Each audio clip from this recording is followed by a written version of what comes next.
Bonjour et bienvenue dans votre 7-8 loisirs, ravi de vous retrouver pour de nouvelles idées sorties, le sommaire de ce jeudi 7 février. Pour cette année d'anniversaire, le Ramboli-Train lance une série de nouvelles animations. De la baby-visite à la soirée vin et fromage, Solène Gondré sera avec nous pour nous présenter le programme. La ludothèque de Montigny-le-Bretonneux a fait peau neuve, nouveaux jeux et nouvelles salles, les enfants ont de quoi s'amuser avec leurs parents, reportage dans ce numéro. Le 4e tremplin des voix, c'est ce samedi. 22 candidats s'affronteront sur la scène de la Maison de l'Environnement de Magny-les-Hameaux. Le public pourra choisir son favori. Après plusieurs mois de travaux, la ludothèque de Montigny-le-Bretonneux reprend du service. Un espace plus grand et une nouvelle salle dédiée aux enfants de 6 mois à 3 ans. Nous avons découvert ces nouvelles couleurs lors de son inauguration mercredi 6 février.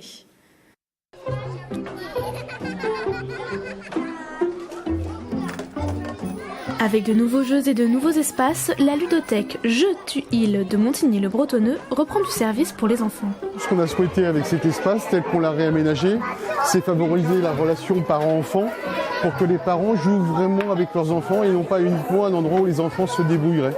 Donc ça, c'est vraiment la partie nouveauté de cette année. Laissez avec l'autre, laissez avec l'autre, laissez avec celle-là. Ah oui, ils aiment beaucoup parce qu'il y a plein de jeux à disposition, du coup, il y a plus de jeux qu'à la maison. Donc ça leur plaît. En plus de cet espace éveil pour les 6 mois à 3 ans, la ludothèque bénéficie d'une grande salle supplémentaire pour favoriser de nouvelles animations, comme des ateliers d'initiation à la robotique. J'ai fait un circuit pour un petit robot qui va suivre le circuit et il y a des codes de couleurs. Il fallait rénover cette ludothèque tout simplement parce que c'est un équipement qui avait 30 ans. Donc au bout de 30 ans, d'une part l'équipement avait beaucoup vieilli et puis de l'autre les besoins ont aussi évolué. L'accès est libre du mardi au samedi pour les adhérents, ils peuvent même emprunter des jeux pour 1 €.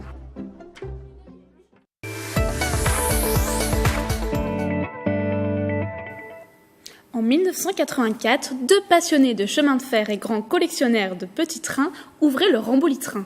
Un musée unique avec plus de 4000 pièces qui fête cette année ses 35 ans. Avec nous en plateau, Solène Gondré, vous êtes chargée d'accueil et de médiation au Ramboli-Train. Bonjour. Bonjour. Alors, 35 ans que le musée présente les trains des 19 et 20e siècles, un lieu phare de Rambouillet ? Oui, plutôt. Déjà, c'est 2 passionnés qui ont, comme vous l'avez dit, ouvert le musée il y a 35 ans. Monsieur Jacques Wiesbeck, qui était collectionneur privé et qui a fait don de sa collection et de sa maison pour construire le musée à la ville de Rambouillet. Et Monsieur Alain Baldi, qui travaille toujours au musée, qui était modéliste et de talent et passionné aussi dans les trains. Et c'était une volonté politique énorme de la ville de Rambouillet d'avoir un patrimoine autre que historique et naturel comme la forêt de Rambouillet ou le château, d'avoir un musée qui est assez atypique de par sa collection, tout simplement. Et cette année, vous avez décidé de le bouger un peu, oui. Vous développez de nouvelles animations. C'est ça, on veut attirer un public qui se renouvelle souvent, mais qui a besoin d'être un peu, plus jeune et modernisé. Donc on a décidé de faire des baby-visites, par exemple, entre autres animations. Donc les baby-visites, c'est pendant 30 minutes, vous venez avec votre enfant. Il y a un éveil musical, corporel et artistique au sein du musée et de la collection. Quand on dit baby-visite, c'est vraiment très très jeune. Très très jeune, c'est entre 18 mois et moins de 3 ans. Donc c'est vraiment amener le tout petit à découvrir un musée, un cadre culturel et les parents avec pour partager un moment familial un peu particulier. Du coup. Vous avez d'autres rendez-vous, les pauses déjeuner? Les visites pauses déjeuner, c'est le midi pour les personnes qui travaillent sur Rambouillet ou qui ne travaillent pas et qui ont envie de changer leur repas du midi. Donc c'est une visite express du musée thématique. C'est une fois tous les 2 mois. On a aussi pour les plus grands les visites guidées mensuelles. Donc c'est une visite guidée de 1 heure. Et à la fin, on a bien sûr vous découvrez la collection Les 1 siècle de trains jouets, le réseau maquette au 2e étage avec 400 mètres de voies et une petite animation vapeur, donc montrer comment un train jouet fonctionne avec la vapeur. Et ça marche à tous les coups, même pendant les vacances. Et pour les vacances, on a des animations aussi pour les enfants. J'allais y venir. Là, c'est bientôt les vacances scolaires dans 1 semaine, donc 2 semaines même. Oui, 2 semaines. Donc vous avez des surprises pour ces vacances. C'est ça, on a quelques surprises. On avait vu qu'il y avait souvent, comme je l'avais dit, des enfants avec leurs grands-parents, en grande majorité, qui revenaient au musée, qui avaient déjà fait les livrets d'activités qui sont très bien faits, mais bon, Voilà, c'était un peu répétitif pour eux et donc on s'est dit que pour chaque vacances, on créerait des nouveaux jeux. Donc il y a des Cluedo, c'est basé sur le thème du Cluedo, le chasse au trésor, des jeux de piste, un jeu de Noël particulier. Et il y a aussi des animations, donc basées sur des thèmes, la science dans les trains par exemple. Là, ça va être les secrets cachés des trains joués. On a eu des cartons de train de Noël pour les vacances de Noël.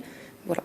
Je sens que vous avez vraiment développé pour chaque public son animation. C'est ça. On a encore beaucoup à développer pour un autre public qui est les adolescents, parce que c'est ce qui manque un peu au musée, que les adolescents viennent. Et pour entre les 3 et les 6 ans, bien sûr, développer pas une baby visite du coup, mais autre chose. C'est un des projets qu'on a pour l'an prochain, parce que on parle de 35 ans, c'est l'anniversaire du musée forcément, mais ces animations, vont être renouvelées les années prochaines. En fait, c'est vraiment une volonté qu'on a eue avec la directrice de redynamiser le musée, le dépoussiérer un peu comme on a tendance à le dire. Voilà. Et même toujours pour le dépoussiérer, comme vous dites, oui. Vous avez aussi développé des partenariats, vous faites des journées jeux de société par exemple. Oui, le prochain c'est le 13 février. On organise avec Marlène de l'association Waka Waka une journée jeux de société. Donc les gens viennent au musée et pendant leur visite, ils peuvent découvrir des jeux pour tout âge. On a aussi une soirée train et jeux de société. Donc ça, c'est un vendredi soir au mois de mars où avec tisane et petites sucreries, on fait des jeux sur le thème du train toujours. On reste dans le thème. Et voilà, donc ça c'est pour les plus grands quand même parce que ça dure un peu longtemps. Mais c'est à partir de 8 ans, donc ça attire quand même un public qu'on n'a pas souvent. Donc, pour tout découvrir sur les trains en s'amusant, on peut aller au Ramboli-Train. Merci Solène Gondré d'être venue sur notre plateau. Vous pouvez retrouver toutes les informations sur le musée et ses prochaines animations sur le site internet du site. Puisque l'on est à Rambouillet, profitez-en pour faire un tour à l'espace Rambouillet. Après hibernation, ses portes sont de nouveau ouvertes depuis le 5 février. La salle de réception rénovée permettra de nouveaux ateliers pédagogiques et la volerie accueillera une nouvelle espèce, un vautour percnoptère. Le réseau de médiathèques au fil des pages 78 organise son 7e jeu d'écriture pour les enfants. Arc-en-ciel, chaussettes ou tournicoté, vous devez choisir 5 mots parmi la liste et envoyer votre rédaction du genre littéraire que vous souhaitez jusqu'au 22 février. Le rendez-vous des artistes amateurs de la région spécialité peinture, sculpture et photo débute ce samedi 9 février. La 34e édition du Morpart met cette année à l'honneur Jérôme Cherrier, un photographe morpasien. Le salon se déroule jusqu'au 22 février à l'espace Albert Camus. Kirikou a 20 ans. Pour l'occasion, le cinéma Grenier-Sel à Trappes vous propose ce classique du cinéma d'animation. Gaël Pinault au micro de Patrick Jacques de Dixmude.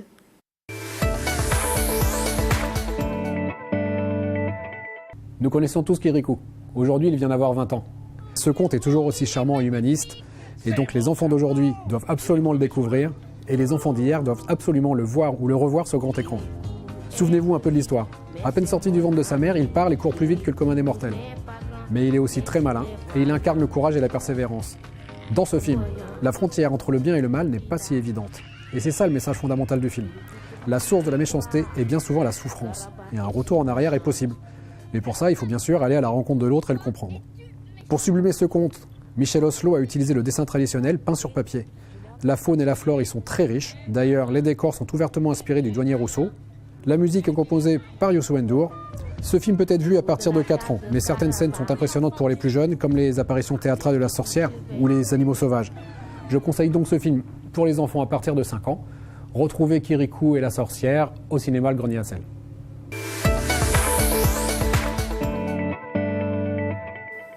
Une compétition non pas sportive mais vocale. Le tremplin des voix de l'association La Voix en Scène de Manille-les-Hameaux revient pour une 4e édition.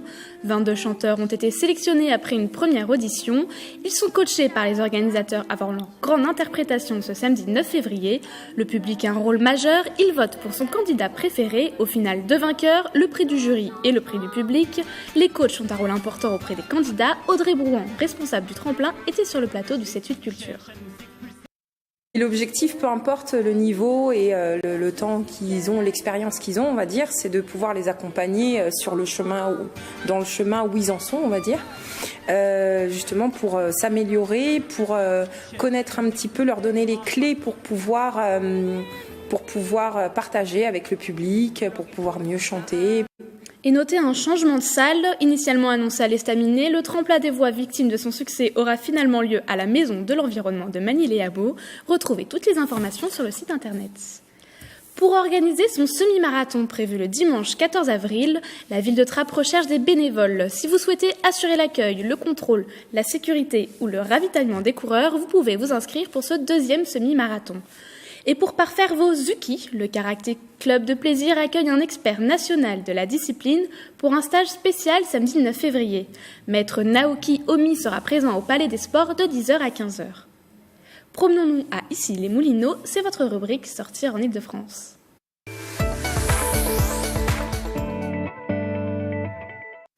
Le célèbre photographe Raymond Depardon met en valeur les monuments clés de la ville d'Issy-les-Moulineaux à travers une exposition. 40 photographies témoins de la métamorphose de la ville de la Petite Couronne de Paris, reportage de Paul Biloquet de nos confrères via Grand Paris. Raymond Depardon immortalise l'architecture d'Issy-les-Moulineaux. Le célèbre photographe présente au musée de la carte à jouer 40 photographies d'une qualité rare, donnant presque l'illusion d'être face à ces bâtiments. Construits par de grands architectes comme Jean Nouvel, les photographies témoignent de la métamorphose de la ville d'Issy-les-Moulineaux. Il y a quelques années, nous avions exposé une exposition de photographie de Robert Doisneau qui montrait une banlieue humaniste, une banlieue encore industrielle. Et là, aujourd'hui, à travers cette exposition, nous souhaitons montrer aussi un autre visage qu'offre la ville d'Issy-les-Moulineaux. Le choix a été porté vraiment sur l'innovation architecturale pour montrer vraiment en quoi la ville s'est modernisée, a beaucoup changé, s'est transformée ces dernières années grâce à tous ces projets finalement architecturaux qui ont fait intervenir de grands noms, Jean Nouvel, Christian Deportes-en-Parc, parmi d'autres. Donc vraiment, c'est Raymond Depardon, le regard d'un photographe, une déambulation en ville, mais à travers le prisme de l'architecture et de l'innovation architecturale. Une salle est entièrement consacrée au travail de Raymond Depardon. La scénographie épurée de l'exposition, réalisée par l'artiste Jean-Michel Alberola et sa fille, met en valeur les photographies. Mais les bâtiments d'Issy-les-Moulineaux se retrouvent également dans toutes les salles du musée, puisque l'on retrouve les photographies entre les collections de cartes à jouer, une exposition accessible pour tous les publics. Bien sûr, elle s'adresse vraiment au plus grand nombre, à la fois les Isséens qui seront fiers, je pense, de voir leur ville sous un autre jour, un petit peu différent, parfois méconnus, qui découvrent aussi parfois tel ou tel bâtiment, et donc qui vont après faire une balade en ville pour pouvoir s'approcher au plus près de ces bâtiments, mais également les Parisiens, les personnes en France de manière générale qui s'intéressent à la photographie, à Raymond Depardon, et puis qui vont découvrir un nouveau visage de la ville. Rendez-vous jusqu'au 30 juin prochain pour admirer la métamorphose d'Issy-les-Moulineaux au musée de la carte à jouer. Et c'est la fin de votre 7 loisirs. Merci de nous avoir suivis. Rendez-vous jeudi prochain. En attendant, bonne semaine sur TV78.